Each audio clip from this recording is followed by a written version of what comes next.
जी हाँ दोस्तों, सही पढ़ा आपने। बहुत ही जल्द देश के समस्त ड्राइवरों को मिलने वाली है बहुत बड़ी खुशखबरी। और दोस्तों, ये जो खुशखबरी आपको मिलने वाली है, ये भारतीय मजदूर संघ की ट्रांसपोर्ट यूनियन का कड़ा प्रयास करने के बाद आपको ये खुशखबरी मिलने वाली है। दोस्तों, भारतीय मजदूर संघ की जो ट्रांसपोर्ट यूनियन है, वो इस चीज के ऊपर काफी दिनों से प्रयास कर रहे थे और अब उनका प्रयास सफल होता हुआ दिखाई दे रहा है। अभी मैं आपको इंटरव्यू में पूरी जानकारी दूंगा। दोस्तों, इस खुशखबरी के लिए मैं सबसे बड़ा धन्यवाद जो देना चाहूंगा हमारे राष्ट्रीय महामंत्री रवि शंकर जी को तथा दिल्ली ऑटो रिक्शा संघ के महामंत्री राजेंद्र सोनी जी को। भारतीय मजदूर संघ की जो ट्रांसपोर्ट यूनियन है, उनकी ये मांग है कि इस खुशखबरी को कश्मीर से शुरू किया जाए तथा पूरे देश के समस्त ड्राइवर भाइयों को ये तोहफा नए साल में दिया जाए। तो चलिए दोस्तों, अब मैं आपको दिखाता हूँ वो वीडियो जो मैंने शूट किया है राजेंद्र सोनी जी के साथ में। उसमें सारी चीजें हमने क्लियर की है। नमस्कार साथियों, आज मैं सभी ट्रांसपोर्टरों के लिए बहुत बड़ी खुशखबरी लेके आया हूं। दोस्तों, अगर आप ऑटो चलाते हैं, टैक्सी चलाते हैं, बस चलाते हैं, ट्रक चलाते हैं, किसी भी प्रकार का आप वाहन चलाते हैं, तो बहुत ही जल्द आपको बहुत बड़ी खुशखबरी मिलने वाली है। और ये खुशखबरी आपको केंद्र सरकार यानी कि नरेंद्र मोदी जी की तरफ से मिलने वाली है बहुत ही जल्द। दोस्तों, हमारे साथ में आज मौजूद हैं बीजेपी के बड़े नेता और श्रमिकों की हित की रक्षा करने वाले जाने माने श्री आनंद कुमार साहू जी। तो सबसे पहले तो आपका बहुत बहुत स्वागत है हमारे चैनल पर। तो मैं आपसे ये जानना चाहूँगा, जैसे कि अभी आप बैठे थे डीजी साहब के यहाँ पे, तो बहुत बड़ी उन्होंने एक बात कही कि आने वाले समय में जो हमारे ट्रांसपोर्टर हैं, उनके लिए बहुत बड़ी केंद्र सरकार की तरफ से फैसला आने वाला है, जिसमें इनको बहुत अच्छा वो मौका दिया जाएगा कि इनके जो परिवार हैं उनकी रक्षा के लिए कोई ऐसी योजना लेके आने वाले हैं जिनसे इनका काफ़ी ज़्यादा फायदा होने वाला है। तो थोड़ा हमें विस्तार से बताएंगे क्या चीज़ें हैं वो जिससे ड्राइवर भाइयों का फायदा होगा। देखिए, सबसे पहले तो देश भर के जितने भी ऑटो, टैक्सी और ई रिक्शा चालक हैं या ट्रक चालक हैं, बस चालक हैं, जितने भी ट्रांसपोर्ट वर्कर हैं, ऐसे जो ड्राइविंग में हैं, और वो लगातार उनके जीवन में बहुत तरह तरह की घटना, दुर्घटना और चुनौतियां भरी पड़ी है। और उसके बाद भी वो अपने परिवार के लिए, देश के लिए, समाज के लिए लगातार काम करते रहते हैं। जब तक उनके जीवन में यानी कोई बहुत बड़ा काल अकाल कोई समस्या नहीं आ जाए, तब तक वो लगे रहते हैं। तो हमारी अभी बात हुई कि देखिए, लेबर कोड जो अभी आने वाला है, तो हम लोग चाहते हैं कि जो लेबर कोड आ रहा है उसमें जितने भी ऑटो टैक्सी चालक हैं और ट्रांसपोर्ट वर्कर हैं और असंगठित मजदूर हैं जितने, उन सबको भी ईएसआई का फैसिलिटी दिया जाए। तो ईएसआई का फैसिलिटी होने से क्या होगा कि कहीं भी आप किसी भी राज्य में जाइए, कहीं भी रहिए, आपका पूरा परिवार जो है, जितने भी ऑटो टैक्सी चालक हैं या ऐसे कामगार हैं जो असंगठित मजदूर हैं, इनफॉर्मल वर्कर हैं, उन सबको ईएसआई फैसिलिटी हो जाएगा। तो आपको कोई दिक्कत नहीं होगा इलाज के लिए। कोई एक्सीडेंट हो जाए, कुछ हो जाए, कहीं पर भी आपको कोई बढ़िया से बढ़िया हॉस्पिटल।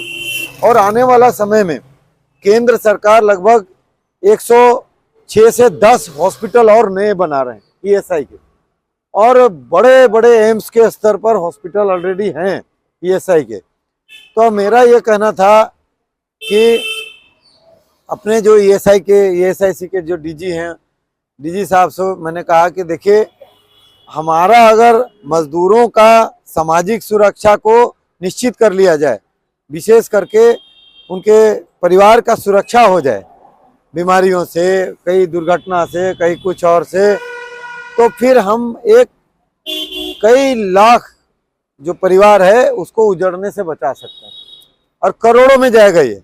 और अगर असंगठित मजदूर को ले लें, क्योंकि डीजी साहब कह रहे थे कि आने वाला जो लेबर कोड है उसमें तमाम जो मजदूर हैं, असंगठित मजदूर, उन सब को ईएसआई में लिया जाएगा।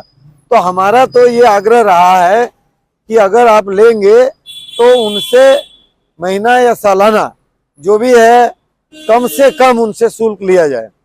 मान लीजिए कोई 20-25 हजार रुपया कमाता है महीने का, तो उसका 4% ईएसआई को देना पड़ता है, और उसके आधार पर वो पूरा आपका इलाज, सारा फैसिलिटी जो है वो मिलती है। हम लोग उनसे ये कह रहे हैं कि जो मजदूर है वो उनका अकाउंट ई श्रम कार्ड भी खुल गया है बहुत लोगों का। ई श्रम आप लोग किए कि नहीं? ई श्रम कार्ड में रजिस्टर किए कि नहीं? आप भी कर सकते हैं। ई श्रम कार्ड जो बना है आदरणीय प्रधानमंत्री नरेंद्र मोदी जी ने, उसमें आप लोग वो भी ई श्रम कार्ड बना लीजिए। तो हम ये कह रहे थे कि जो ई श्रम कार्ड होल्डर हैं असंगठित मजदूर, वैसे ही ये ऑटो टैक्सी चालक भी उसमें आ जाए। तो जो आइडेंटिटी कार्ड आपको मिलेगा, उस आइडेंटिटी कार्ड में जो लोगों का डिटेल है उसको सत्यापित करके, सर्वे करके, चाहे वो ऑनलाइन हो जाए चाहे वो फिजिकल हो जाए, लेकिन करने के बाद जिनका सच में जरूरतमंद लोग हैं, जो 30,000 से कम कमा रहे हैं, उन लोगों को किसी भी कीमत में ESI का फैसिलिटी दिया जाना चाहिए। अगर ये हो गया, और मुझे पूरा भरोसा है आदरणीय प्रधानमंत्री नरेंद्र मोदी जी के ऊपर, मैंने उनको तो भगवान ही मानते हैं हम लोग, तो वो कलियुग के देवता हैं और वो जरूर करेंगे। और वो 30,000 हो जाएगा तो आज जो 21,000 का जो बाउंड्री लाइन है, अब बताइए दिल्ली जैसे मेट्रो सिटी में 21,000 में क्या होगा? कुछ नहीं होगा। बच्चे को पढ़ाएगा लिखाएगा, रेंट में 80 लगभग 75% लोग यहाँ किराएदार हैं और वो किराया भी भरते हैं, सारा बच्चे को पढ़ाते हैं, बुजुर्गों को देखते हैं, अपना जीवन यापन करते हैं, इलाज कराते हैं, सब कुछ। तो वहाँ पैसा बचता नहीं है। तो मैं वो कह रहा हूँ कि जिसको 30,000 तक मिले उन लोगों को ESI में ले लिया जाए, और जो कुछ भी कमाए चाहे नहीं कमाए, गरीब आदमी है, उन सबको ESI में लिया जाए। और खास करके जो हमारे ऑटो टैक्सी चालक हैं और ई रिक्शा चालक हैं, ऐसे जो ट्रांसपोर्ट वर्कर हैं, ट्रक चालक हैं, पहले इनको लिया जाए प्रायोरिटी में, इमीडिएट, ताकि ये लोगों का जीवन जो है, इनका परिवार जो है उजड़े नहीं, इनका जीवन जो है सुरक्षित हो जाए। क्योंकि ये लोग देश को बढ़ाने में, सबको आगे ले जाने में अपना जीवन को हमेशा हथेली में लेके चलते हैं, तो इनको देना चाहिए। इसके लिए हम लोग आज मिले और मिलके बहुत अच्छा लगा। हम उनको भी धन्यवाद देते हैं इसके लिए। आपको बहुत बहुत धन्यवाद देता हूं कि आपके बड़े कड़े प्रयासों के बाद आने वाले समय में हम ट्रांसपोर्टरों को बहुत बड़ी सौगात मिलने वाली है। और जैसा कि मोदी जी की बात करें हम, तो पूरा देश उन पे भरोसा करता है और गर्व करता है, क्योंकि मोदी जी ने जब से वो आए हैं प्रधानमंत्री सीट पे बैठे हैं, उन्होंने कई ऐसे फैसले लिए हैं जिनसे हमारी भारत की जनता काफ़ी खुश है। और आने वाले समय में भी हम तो यही उम्मीद रखते हैं कि मोदी जी कुछ ऐसा कदम उठाएंगे जिससे हम ट्रांसपोर्टरों के जीवन में कुछ रोशनी की किरण जागेगी। तो मैं आपको बहुत बहुत धन्यवाद देता हूं। और हमारे साथ में सोनी जी भी मौजूद हैं।